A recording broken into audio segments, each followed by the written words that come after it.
হৈছে মোৰ দেউতাই খেতি কৰা শাকনি বাৰী। তাৰ ওচৰতে আমি তামোল পুলি যোৱা থৈছোঁ। অলপ ডাঙৰ হ'লে নিৰ্দিষ্ট ডিষ্টেঞ্চত আমি লগাই দিম। এইটো আমাৰ পুখুৰী 1.5 বিঘা আছে। এয়া উৰহি কলগছ দেউতা লৈছে মাছক খুৱাবৰ কাৰণে পাত। আৰু আমাৰ আজি ইয়াৰ পৰা মোৰ ঘৰৰ ছাদৰ পৰা হিমালয় পাহাৰৰ শৃংগবিলাক দেখা যায়, কিছু সংখ্যক ভূটানৰ পাহাৰখিনি, কিন্তু আজি দেখা পোৱা নাই। এইকাৰণে পুৱাৰ সময় খুব ঘন কুঁৱলী আছে। তো মই গাঁৱৰ একেবাৰে মূৰত আমাৰ ঘৰ। তো এইফালে আমাৰ খেতি পথাৰবিলাক এতিয়া নৰাৱনি, এই নৰাবিলাক ছিঙি আনি আমি ভেলাঘৰ বনাম, বেছি দিন নাই আৰু। তো এইফালে সন্মুখৰ ফালে আমাৰ একেই। এইটো মোৰ গাঁৱৰ ভিতৰলৈ যোৱা ৰাস্তা।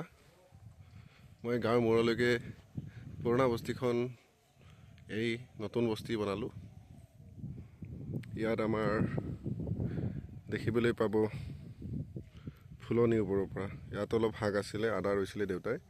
এইবাৰ এইখিনি গুচাই ইয়াত ধুনীয়াকৈ বহিব পৰাকৈ ঠাই অকণমান উলিয়াম, অলপ অৰ্ণামেণ্টেল গছ লগাম। এইফালে আমাৰ ঘৰৰ সন্মুখতে নঙলামুখতে এডাল বগৰী গছ আছে, খুব সোৱাদ। আৰু আগত কলীয়া ঠাকুৰ গোঁসাইৰ থান এখন আছে।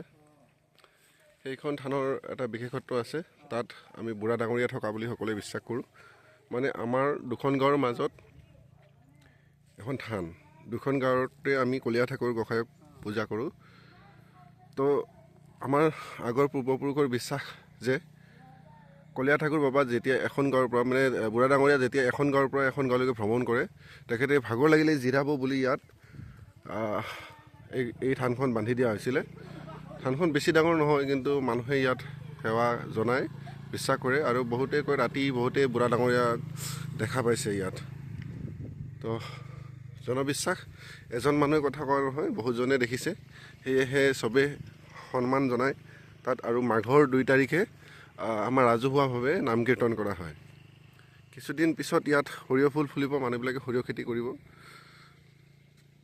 এই দূৰত আছে, মাটি চহাই থোৱা আছে। তো আজি বহুদিনৰ মূৰত আমাৰ কৰ্মবিৰতি লৈ, মানে ছুটী লৈ ঘৰলৈ আহিছোঁ। তো সেয়েহে ৰাতিপুৱাৰ পৰিৱেশটো উপভোগ কৰিবলৈ মই অলপমান আহিলোঁ আৰু আপোনালোককো অলপমান দেখাবলৈ চেষ্টা কৰিলোঁ।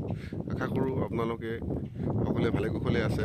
ইংৰাজী নৱবৰ্ষ আহিব হৈছে আৰু লগতে আমাৰ বাপতিসাহোন, আমাৰ ভোগৰ বিহু, ভোগালী বিহু আহি আছে। এতিয়া সকলোৱে খেতি বাতি সামৰি ভঁৰাল মেটমৰা ধানেৰে ভঁৰাল উপচি আছে। সকলোৱে লাড়ু পিঠা খাব, সকলোৱে উৎসুকতাৰে ৰৈ আছে মাঘৰ বিহুলৈকে। আমাৰ 31 জানুৱাৰী বা এনেকুৱা বুলি বিশেষ এটা নাই, কিন্তু মাঘ বিহু বুলিলে আমাৰ মনত এটা বেলেগ উৎসাহ আহে। বহাগ বিহু বুলিলে বেলেগ উৎসাহ আহে। তো সেই উৎসাহ লৈয়ে আমি ভোগালী বিহু প্ৰতি বছৰে পালন কৰিব লাগিব। আমাৰ বাপতিসাহোন জীয়াই ৰাখিব লাগিব। ধন্যবাদ।